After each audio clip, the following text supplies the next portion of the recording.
মুক্তি পাওয়ার উপায় নেই, এটা করে দিলাম বাবা পেয়ে গেলাম চলে গেল, ওটা তার পুরো বডিটাই হলো পচা। রংপুরে বহুবার এসেছি, বহুদিন থেকে রংপুরের সঙ্গে আমি সংযুক্ত। এরকম ভারী মনে রংপুর আসে নাই কোনোদিন।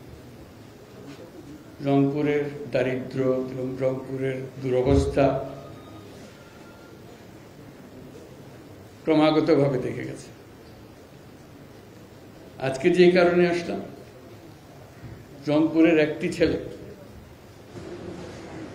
সে সারা বাংলাদেশকে পাল্টে দিয়েছে। শুধু বলেছে আর না, তুমি যত অত্যাচার করো আমি আছি। সে বুক পেতে দিয়েছে অত্যাচারকে গ্রহণ করার জন্য। তার বুক চিরে গুলি চলে গেছে। এই তার আত্মত্যাগ সারা বাংলাদেশকে জাগিয়ে দিয়েছে। একটা ঘটনা, প্রতিবাদ, তার কিছুর করার নাই, নিজের শরীর ছাড়া আর কিছুই ছিল না। এই শরীরটা দিয়ে সে প্রতিবাদ করেছে, আত্মাহুতি দিয়েছে। মানুষ কত আইন করে বিচার করে ফাঁসিতে যায়, এই কিছু না, অত্যাচারীর সামনে দাঁড়িয়ে গেছে। এই অত্যাচারীর ভূমিকায় আমরা সবাই, সেই ভূমিকাটা পরিবর্তন করা। আমরা ন্যায় বিচার, সভ্যতা যে কথা বলি, সেগুলোকে প্রতিষ্ঠিত করার জন্য, যেটার অভাবে আবু সাইদ সবার সামনে তুলে ধরল কিরকম অবিচার মানুষের উপরে করতে পারে। আমরা তার কারণে আজকে দ্বিতীয় বিজয়ের কথা বলছি, যে কারণে রংপুরের দিকে সারা বাংলাদেশের মানুষ তাকিয়ে আছে, সালাম দিচ্ছে। তোমরা আমাদেরকে জাগিয়ে দিয়েছ, সারা পৃথিবী রংপুরকে সম্মান করছে। এরকম প্রতিবাদী যুবক এখানে কিভাবে জন্ম নিল?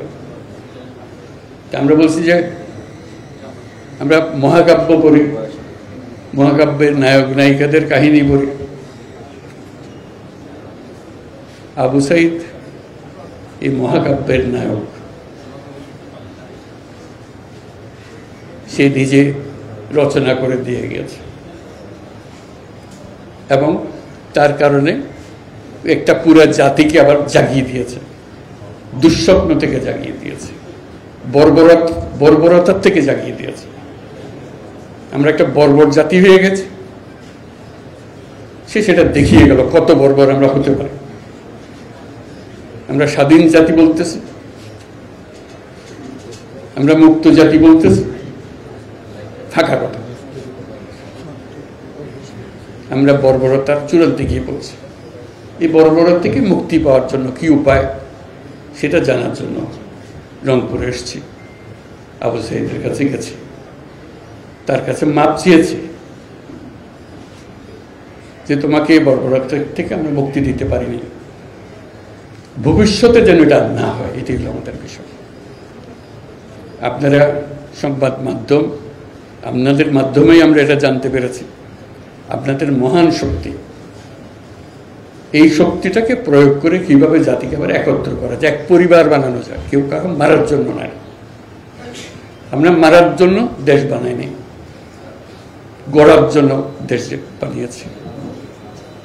এই জিনিসটা পরিষ্কার করার জন্য আপনাদের মাধ্যমে আমরা একটা পরিবার, সবাই সবাইকে রক্ষা করব, সবাই সবার উপরে ওঠার চেষ্টা করব, সবাই মিলে এই জিনিসটা বুঝিয়ে দেওয়া। এবং যারা অপরাধী তাদের বিচার আমাদের করতেই হবে, তা নাহলে আমরা এটার থেকে মুক্তি পাবো না। কাজেই অপরাধীকে আমরা বিচার করব, যে নিরপরাধ তার উপরে কোনো রকমের একটা অপবাদ লাগিয়ে দিয়ে তার উপরে আবার অত্যাচার করে আবার বর্বরতার দিকে যেন আমরা চলে যাচ্ছি। এটা খুব গুরুত্বপূর্ণ সময় পালন করছি, প্রতি মুহূর্ত অত্যন্ত গুরুত্ব, যাতে করে আমরা একত্র হতে পারি সবাই। কেউ আমাদের বিদেশি আক্রমণকারী না, আমরাই। এই আমরা গলাগলি করে বাঁচতে চাই, মারামারি করে না। সেই জিনিসটা সবার জানান দেওয়া, আপনারা এটাকে উৎসাহিত করেন যে আমরা এক হই, যে যার মত আছে, যেভাবে আছে, ভাই ভাই ভাই বোন কত রকমের ঝগড়া হয়, তাই ভাই বোনের সম্পর্ক নষ্ট হয় না, কেন হবে? এটাকে আপনারা চারদিকে বলেন আমরা একই পরিবার, সে হিন্দু হোক, মুসলমান হোক, বৌদ্ধ হোক, খ্রিস্টান হোক। এখন শুনছি বৌদ্ধ, খ্রিস্টান, হিন্দু এটা নিয়ে আবার মারামারি করতেছে, কে কার বিরুদ্ধে লাগতে পারে, এদিকে এক মারামারি করলো আবার আরেক মারামারি। এইটা যেন না হয়। আমরা যেখানেই এরকম অত্যাচার হবে কারো উপরে, কোনো একটা ওসিলা করে, এই ধর্মের ওসিলা, অন্য কোনো ওসিলা, সেটা রুখে দাঁড়াতে হবে। যা হয়ে গেছে সেটার থেকে আমরা মুক্ত হতে চাই, আমাদের পরিষ্কার করে ফেলতে চাই, আমরা পুনর্জন্ম লাভ করতে চাই, নিষ্পাপ জন্ম লাভ করতে চাই, গলাগলি করে বাঁচতে চাই আমরা। এই জিনিসটা বলে দাও। আমাদের কাজটা হলো মানুষের কাছে এই আবেদনটা জানানো, আপনারা সেই আবেদনটা সবাইকে জানিয়ে দেন। ধন্যবাদ সবাইকে। বলেন বলেন সংক্ষেপে কে বলতেছিলেন? স্যার আমি একটু বলতে চাই, স্যার আপনি শুধু একজন প্রধান উপদেষ্টা না, আপনি একজন নোবেল বিজয়ী এবং এক বিশ্ব বরেণ্য ব্যক্তিত্ব। আপনি কি মনে করেন যে এই জাতি কি সারা পৃথিবীতে যে জাতির ভাবমূর্তি পূর্ণ হয়েছে, জাতি কি মাথা উঁচু করে দাঁড়াতে পারবে কিনা? যেটা আমি সবসময় বলে আসছি, আবারও বলি, এই জাতির সম্ভাবনা অসীম। এই জাতির যে তরুণ সম্প্রদায়, তার যে সৃজনশীলতা, তার যে উদ্যম অন্য জাতির তুলনায় অনেক অনেক বেশি। এতটুকুন জায়গার মধ্যে আমরা 17 কোটি মানুষ থাকি। এই 17 কোটি মানুষকে আমরা আরো বহু উপরে নিয়ে যেতে পারি, শুধু এই গুতাগুতি, মারামারি, খুনাখুনি, এটার থেকে বাঁচছে, আর তো কিছু নেই। তো ওরা তো জানেই সবাই কি করতে হবে। কাজে অন্যরা কি মনে করলো সেটা দুঃখ পাওয়ার চাইতে বড় কথা হলো যে এসছে, বড় কথা হলো যে আমরা নিজেদেরকে কি দেখতে চাই, আমাদের স্বপ্নটা কি, আমাদের স্বপ্ন আমরা বাস্তবায়ন করব।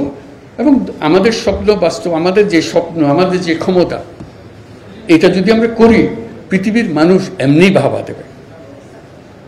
পৃথিবীর বহু দেশে তো যাই, কাজে দেখি এর চাইতে ঘনিষ্ঠ একটা জাতি, পরিবারভুক্ত জাতি খুব কম দেশে আছে। আমরা ভাগ্যবান জাতি সেই হিসেবে।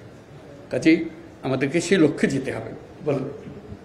আমরা রাষ্ট্র সংস্কারের কথা বলছি, আমরা রাজনীতির পরিবর্তনের কথা বলছি, গণমাধ্যমের পরিবর্তন কিংবা রাষ্ট্রীয় যে প্রতিষ্ঠানগুলো আসলে নিজের স্বাধীন মতো কাজ করতে পারছিল না, বিচার ব্যবস্থা সহ, সেই পরিবর্তনে স্যার আপনারা কি কাজ করছেন? ওগুলো সব নষ্ট হয়েছে বলে তো আজকে দুঃখের মধ্যে।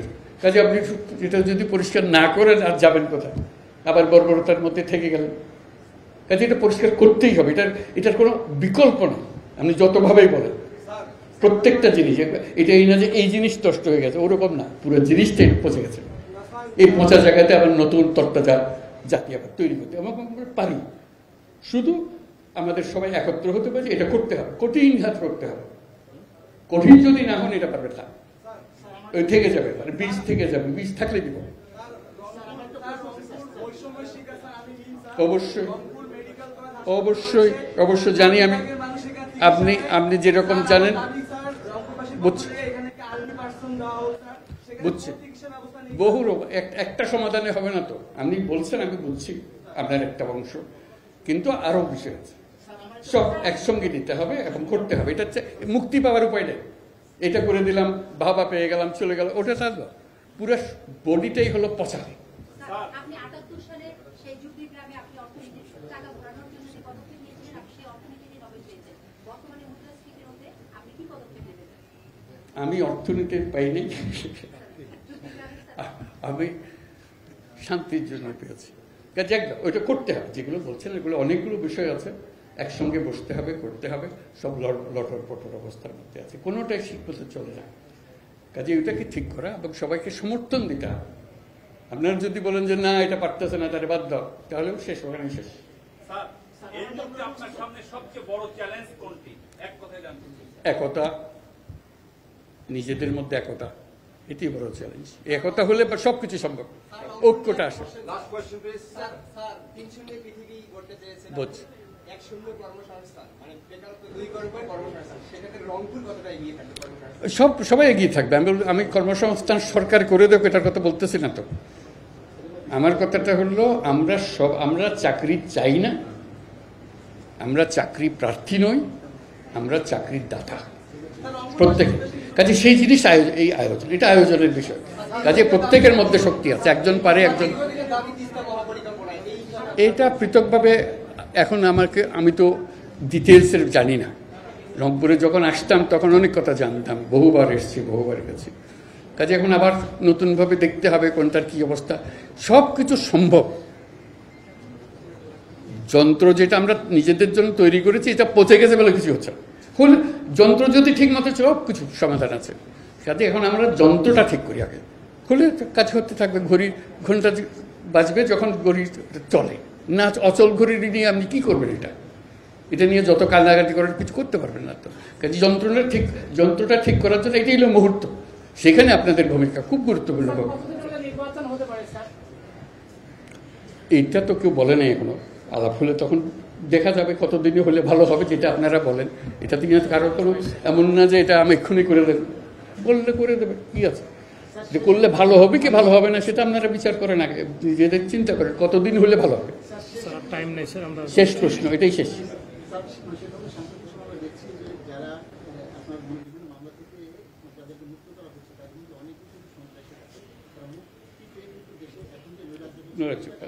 যোগদান করছে, কাজে ওই তালিকাটা